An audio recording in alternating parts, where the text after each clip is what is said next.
Hello and welcome to For the Love of Baby Boomers. I'm your host, Dolores Clivert, and I am so happy to be back here today to talk to y'all and give y'all some good information as usual. But today I want to talk about a topic that is usually shied at. But before we go into that, I have my co-host here as well. I'm so used to introducing myself as your host, but we have a co-host, Erica Carmichael. Yes, she's here, and she has a beautiful smile and bright in color and ready to talk. Ready to talk. Ready to talk. Okay, so the topic today is going to be on grief, and then it will flow into dying.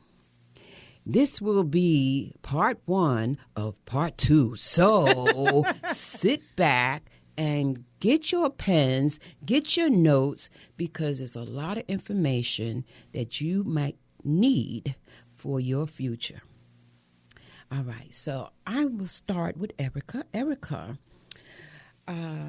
we would like to open up with grief, and I would like you to start, please. We're going to open up, with grief. And the thing that we wanted to talk about with grief today was grief does not have to be bad.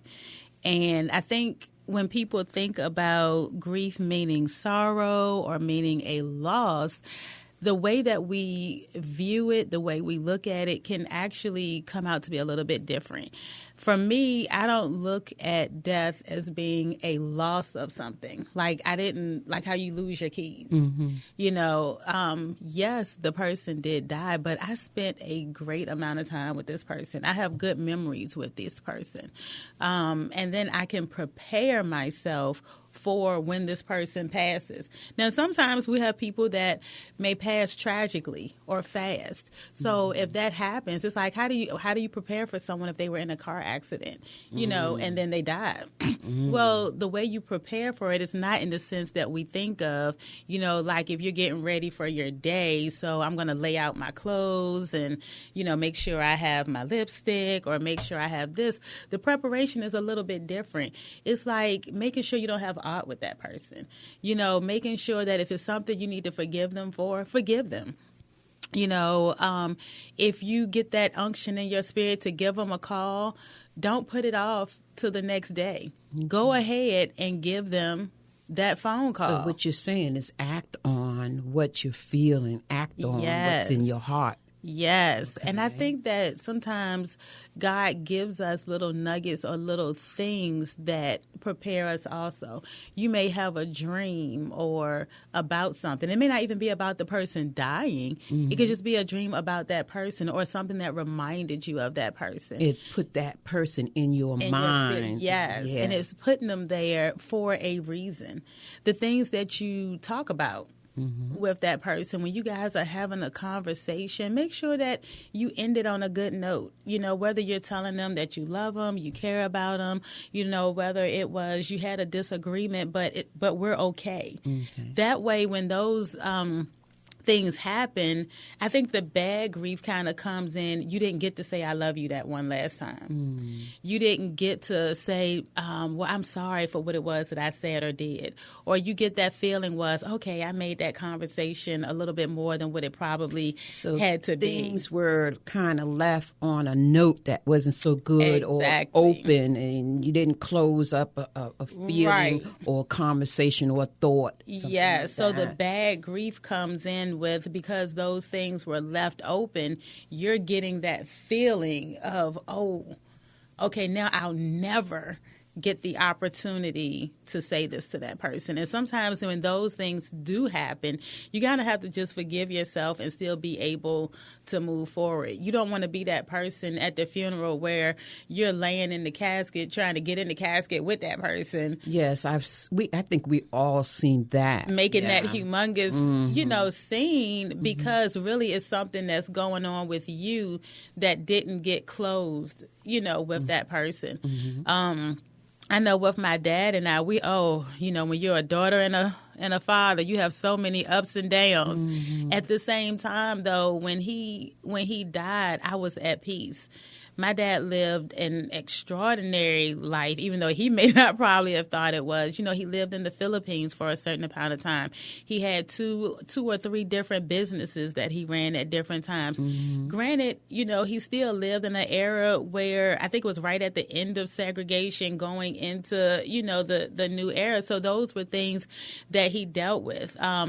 I think the high school that he went to, it was only 2 blacks, and he was one of them that was actually integrating that high school. So for him, looking at his life as a whole, it was a hard life. Mm-hmm. But for me, looking back at his life, it's like he lived a fulfilled life, Even though he was in those times. Exactly. Even though he was in those times, he got to be able to see his grandson graduating high school. He got to know that he was in college. My son was 20 years old. He lived a long and blessed life. Yeah, exactly. Yeah, and so when we go back and we can think about those type of things, and you can rejoice in those things opposed to looking at all the negative things that go on. It gives you a different perspective. I was blessed to be able, when he died, I was the only one that was with him in the hospital that entire week. Mm. So I got to spend he couldn't talk much, but I got to spend those last days with him. Right. And I didn't know they were going to be the last days, because we were looking at, he's going to recover. He's going to be in recovery for this amount of time. And then it just twisted and went totally different direction. Okay. But at the same time, I was like, well, he won't be in pain anymore. He won't feel bad about things anymore. He'll be at peace, and talking about death with your loved one or with people helps prior to them dying. Preparation and recognition of these. We are all going to die. Yeah. But it's opening your eyes and recognizing it and talking about it. Yeah. I remember when he shook his head to my brother and I that he was ready to go. And the realization of that was like, oh, wow, okay, so we're doing this. Mm-hmm. And it was like literally that's the way it came in my mind. And my brother says the same thing. It's like, oh, okay, we're really doing this. Mm-hmm. Not like we're causing him to die, but this is really about to go down. This is really happening. Mm-hmm. Okay. In that moment, my brother and I had the grief in that moment was different. It was a releasing. It was like, okay, I think I cried for about 2, maybe 3 minutes, laid my head in my dad's chest, took a deep breath, let it out. And it was like, all right, now let's start looking at what it is we need to do. Is he an organ donor? Is he a this? Is he a that? Or anybody who wants to see him, talk to him on the phone, let him hear that last whatever. Those calls. Yeah, calling his siblings, hey, I'm going to let you talk to your brother. Hey, I'm going to, and being able to talk to him in that way of not like, hey, I'm going to miss you, bro, but just telling him that you love him, getting to let him hear your voice, for that last time, and knowing that, okay, this is it. Who can I call? Who can I do, this for? And I think all of those things help you when it comes to your grieving. Mm-hmm. Yeah. And so I really do believe that it's just all in how we deal with things. I remember my son said to me one time, this was way before my dad passed, and let's start off with my pastor. Okay. He was the one that talked to our congregation about that he grieved his mom before she died. And it made me talk to my son. I was like, if I died, how would you feel? What would you do? And he said, Mom, I don't think I could handle it. I don't think I'd be able to make it. And I was glad that I asked him that, because then I knew what it was I needed to say to him, what it was I needed to talk to him about. It was a time for conversation. Right. That was the time, and now you could hear what he's thinking, and you can we could direct yourself. Yeah. Mm-hmm. And it's like we were able to have that conversation that I remember my dad had with me when I was a kid. One day I am going to die. And it's going to be okay. You're going to be okay. You're going to keep living.